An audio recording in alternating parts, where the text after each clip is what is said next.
I was a drug addict and a criminal. And God looked down, He touched my heart, He gave me a new heart, He gave me a new life. I became a Christian. I am grateful. There's nothing else I can do for God other than to share the gospel. The Bible says God's not slack concerning His promise. He's not willing that any of you would perish, but all would come to repentance. God so loved the world that He gave His only begotten Son, that whosoever believeth in Him would not perish, but have everlasting life. God loves you individually. You need to take that personally. God looked down from heaven. You know what? When He saved me, I was definitely unsavable. I was definitely unlovable. I didn't deserve it, and I had no idea why He chose to save me, but He did it for me, and He changed my heart and changed my life. So we come out here out of love for you. We don't know you, but we know that God loves you and He wants you into heaven, and we're willing to stand out here and share the gospel with you so that you too might be saved.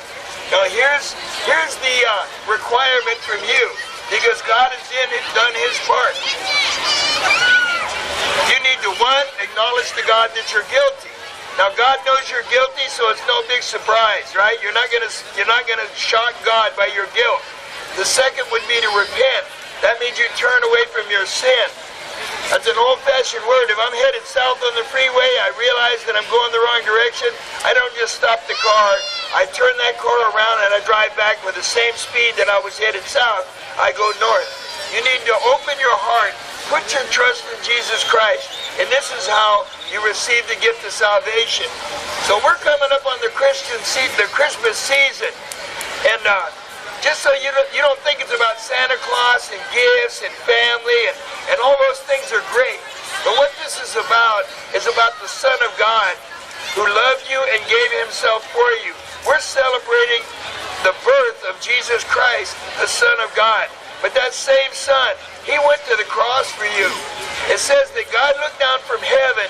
He saw us, that we were liars and thieves and adulterers.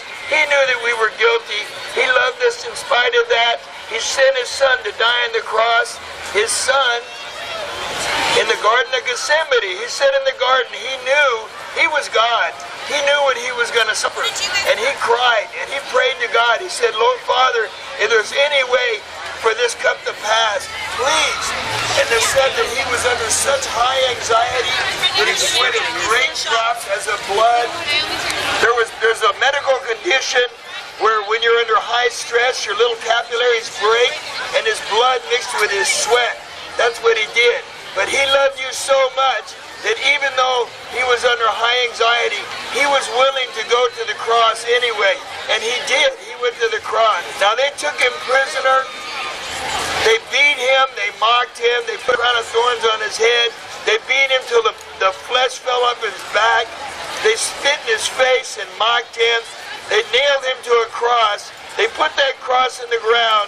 And He looked up to heaven. He says, Father, forgive them. The very ones that crucified Him, He was asking the Father to forgive them. Right there in the act. He was asking for mercy for those people. Then He looked up into heaven. He says, it is finished. He had done His part. He was on the cross. He had given everything so that we could be saved. 3 days later, now they pulled Him off the cross. They put Him in a tomb. They rolled a large rock in front of it. They put a contingent of soldiers in front of that tomb to keep Him from stealing the body. 3 days later, He proved Himself to be God. He rose from the dead. That tomb was rolled back. The soldiers were gone. And He showed Himself to over 500 people. He showed them the wounds in His hand and the wound in His side. He was proving that He was God. His disciples had fled. They were so afraid. When they took Him prisoner, they were afraid. They fled.